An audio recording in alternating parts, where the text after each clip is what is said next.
Boker Tov, good morning. Today is Friday, January 29th, Erev Shabbat Parshat Bo.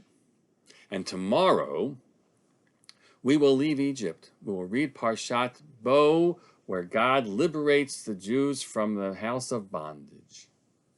Wow, so much power in what will happen tomorrow. And indeed, how we look at tomorrow is so critical and important in this present moment, in our today. How we look at what tomorrow is will make all the difference for us. We could find ourselves, and it wouldn't be unreasonable for in our present moment to fall into a Macbethian version of the tomorrow. Tomorrow and tomorrow and tomorrow creep in this petty pace from day to day. A perspective that says tomorrow and the next one is all the same, empty, meaningless, bringing us ultimately to the way to dusty death. It's hard not to fall into that despair, where we look at tomorrow and we think tomorrow won't be any different and we'll never get out of what we're in right now. And we could indeed be Macbethian, or we could perhaps put on our Annie hats and sing the sun will come out tomorrow with a different feeling and a hopeful reach for what will happen tomorrow. Or as Fleetwood Mac reminds us, don't stop thinking about tomorrow. It'll soon be here. The presumption that tomorrow will bring us liberation. I raise this whole use of the word tomorrow because it emerges in the Parsha itself. The Parsha says the following. Towards the end of the Parsha, and it shall be that when your son, your child will ask you, machar, tomorrow, mazot, what is this?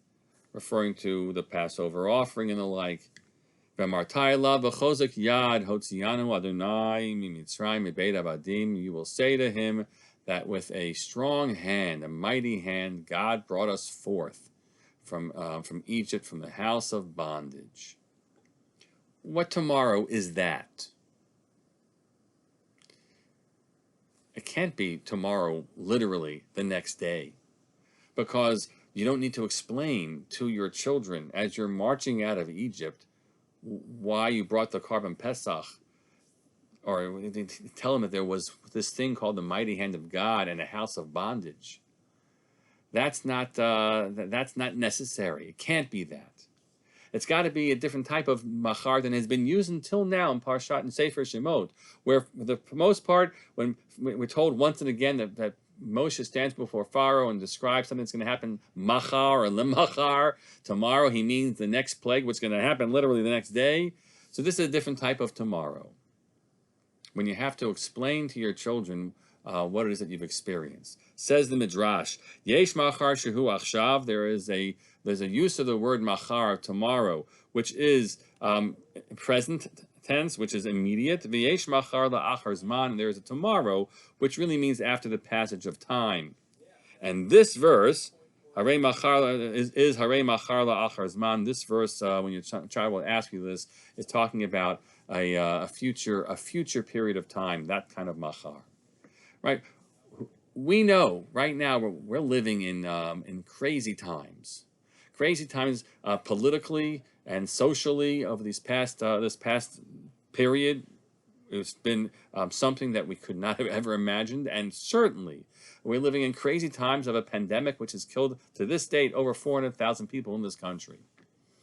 And there will be a time where the Torah kind of just tells us again, there's going to come a time when your children say, hey, what happened back in 2020 and 2021? And you'll say, I'm going to tell you, it really was crazy.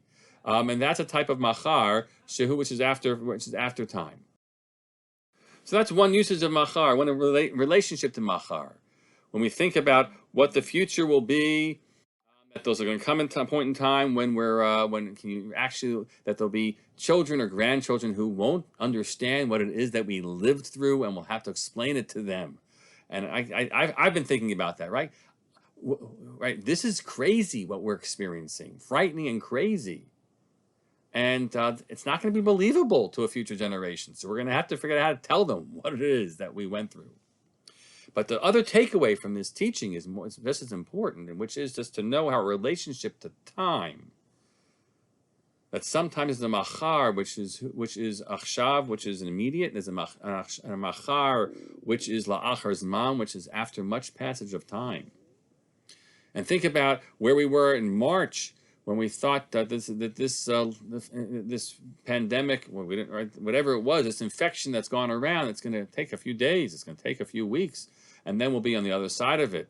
And here we are 10 months later, and it's raging, and there are 400,000 people who are dead, as we said. And we don't see the end of it. We don't see the end of it.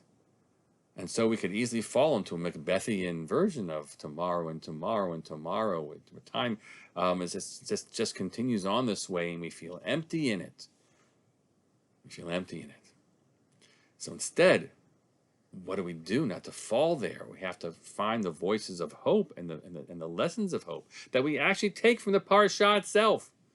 Parshat itself is a parsha of liberation, and to know and to believe that a better tomorrow will be there. Will be there. And how do you get there? You get there by behaving responsibly, behaving collectively, by being adult about it. All the things that our new president raised in his powerful inauguration speech. That's the path towards machar, which will actually not be la'achar zman far out, but perhaps closer in at least, if not tomorrow. That is the hopeful place that we have to find ourselves in. We'll wash our hands and we'll keep our masks on for 100 days. That's what it takes. And we'll practice social distancing, and hopefully we'll be getting our vaccinations. And that will mean that there will be a tomorrow when there is redemption, when there is liberation, when this will be behind us. Naomi Shemer penned a song many, many years ago entitled Machar. And it is a song which imagines a time when we'll be in peace, we'll be able to travel. Israel will in connection to all the world nearby, Mechof Eilat, Ad Chof Shinhav, and an idyllic time when soldiers or young will be able to take off their uniforms and put on work clothes instead. That's what they try to imagine. And says the chorus, Kol zeh no mashal v'lo chalom. All of this is not a parable. It's not a dream. It's not a dream. You're reaching for it like a dream. It's not a dream. Zenachon ka'or hatzaharayim. It's correct and clear as light in the middle of the day. Kol zeh yavo machar im lo hayom. All this will come tomorrow, if not today. Im lo machar az macharatayim. And if not tomorrow, then 2 days hence.